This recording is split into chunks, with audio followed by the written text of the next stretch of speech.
So for the past 3 years, me and my friends have been tracking the weird and hilarious shit we've been saying. It's just been a note in a friend's phone up until this point, but I figured I could try and make this into an actual physical book. I've been bookbinding for about 1.5 years now, and I really like making paperback sketchbooks. So I figured a hardback notebook, or like a hardback printed copy, isn't gonna be too hard to make. Not to mention 5 of them. I've watched enough tutorials over the years to really know what I'm doing, and I really wanted to put those learnt skills to the test because I actually haven't physically made anything like this before. But I wanted to give myself a little bit of leeway in case anything went wrong. And that is why I started all the way back in April. Slight change in location, which is why I'm talking quieter. But I'm back in my parents' house.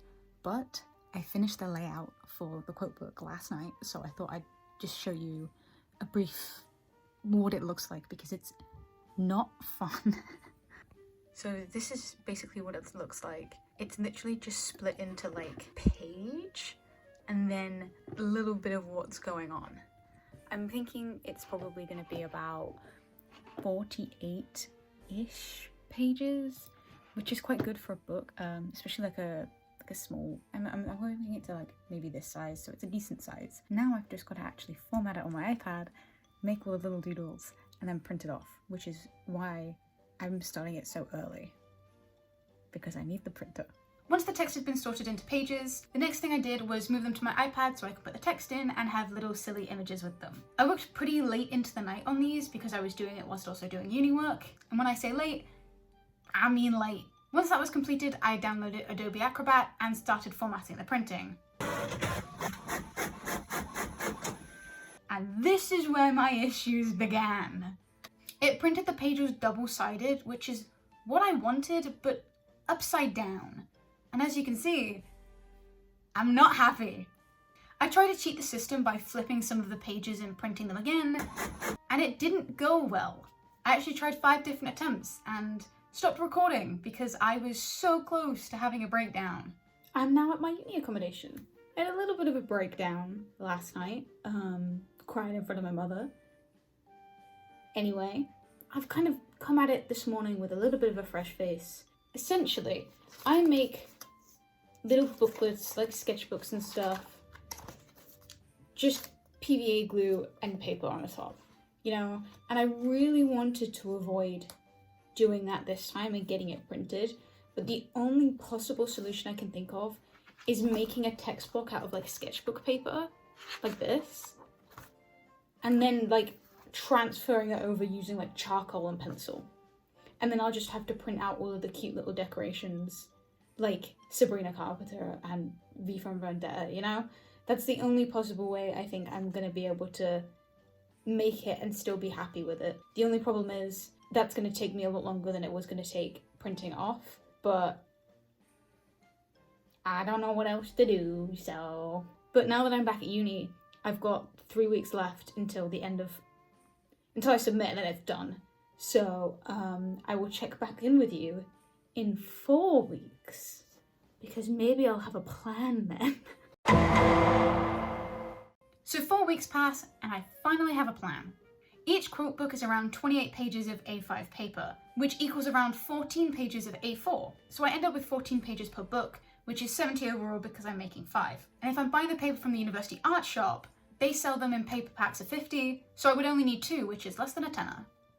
Quick maths. But I also ended up buying a watercolor paper as well, which has 15 pages, because it means then I can personalize like the inner pages more, which I think would be really nice, rather than just having them black. So yeah, it means then I can have front bit, back bit personalized like with watercolor paint.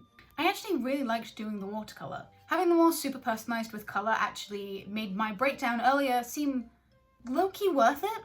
I decided I was going to bring an amateur sketchbook vibe to the function, so having them painted worked out in my favour. After doing all of the watercolour paper, I moved on to cutting all the pages. I ended up folding them in half and then cutting along that creased line just so I made sure that all of them were roughly the same length.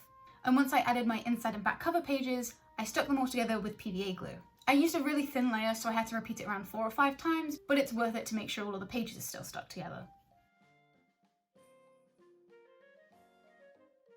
I repeated this 4 more times, and now I have 4 fully bound text blocks.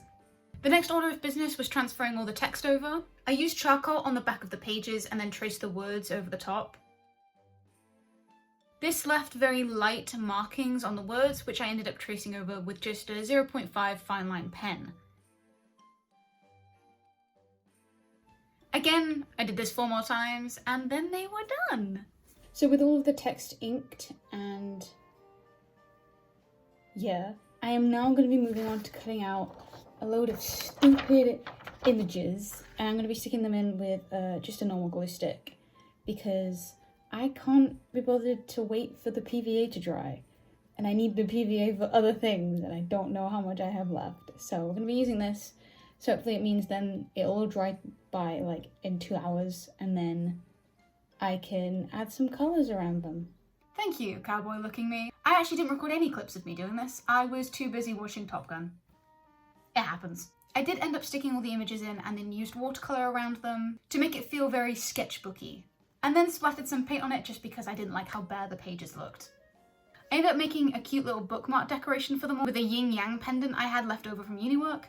I stuck these down using PVA glue again, making sure that I stretched out so the band tension was high. After it was dried, I cut off the knot and started working on the colours.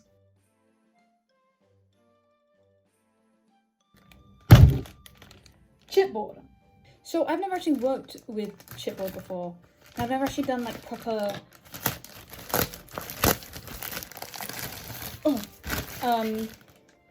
hardcover books before. So there's probably going to be a crash out somewhere. Like that just seems natural for the video now. But I actually don't know if I ordered the right stuff. So we'll see. I think that's about a good thickness. Because it's a little bit flimsy, but it's still sturdy, and I think it'll definitely make my text box heavier, but I think it'll be fine. So you'll be pleased to know that there was no crash out. I did really well. I measured my text box to check their sizing. I added about 1 centimeter to that to make sure I had some overhang. I then drew out my sizing, cut out the chipboard. I mean, it looks right when I kind of put it together. Doesn't necessarily mean it's gonna be right though. And got to measuring fabric. I didn't really know what would be a good overhang for the fabric and ended up going with around 2 centimeters on all sides. I fucked up cutting the corners on every single go, but I didn't really mind because I think it gave it a little bit of charm.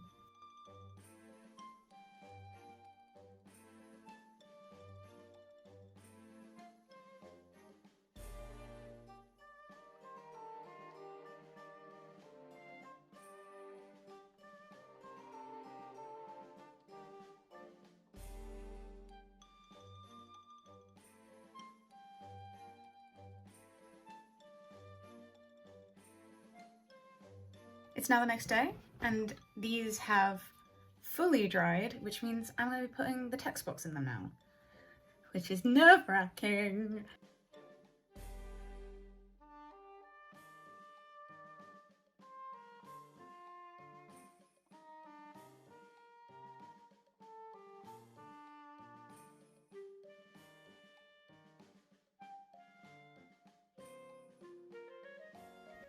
Now it is being pressed.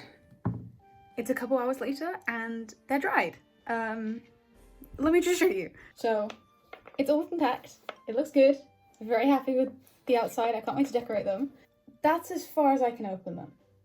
It's like stuck. I think it has something to do with the way that this is done. I think the spine section was too big, which is crazy, but I really like the way the inside looks. I think it's very personal and I think it's very cutesy. And I'm not really that bothered by the fact I have to open it. Like, that's as far as it can open, you know? I feel like a wizard ready to go and do battle, you know? But yeah, I just have to do the rest of them now. And then I'm gonna decorate the front. Because I've already printed off a little design that I want to do, and I've got acrylic pens, so I'm gonna make it gold on the front. I'm very excited. I then used the same technique as the inside pages, and I charcoaled the back and then imprinted them on the fabric. And now you're ready for a montage of the completed books.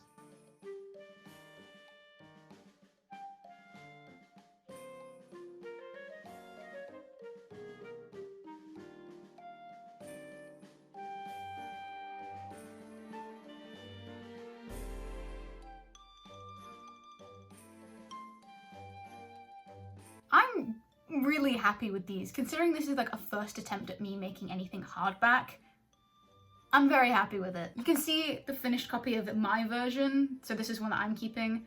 The front cover is off, but that happens, you know, I didn't think about that. And I also did a back cover as well, which is a much more simplified version of the front. And I'm very happy I did this kind of design. It kind of looks a little bit like Hourglass, which is an awful motif to put on a book about saying goodbye to my friends from university. I didn't think about it at the time. I like this with the brown like outlines.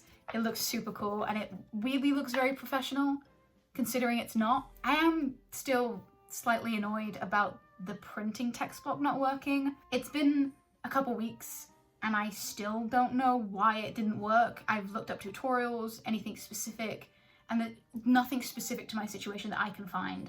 So if there's anyone watching this who knows maybe what happened or have had this and have fixed it, please let me know. I want to be binding more stuff, especially printed stuff, because that's the whole reason I learned to bookbind. But yeah, I'm super happy with this. You know, it's super cool and I'm very thankful that I've made this because now all my friends are gonna have something very personal, but also personal to our group to remember us all by. A somber end, but at least it's not a crash out.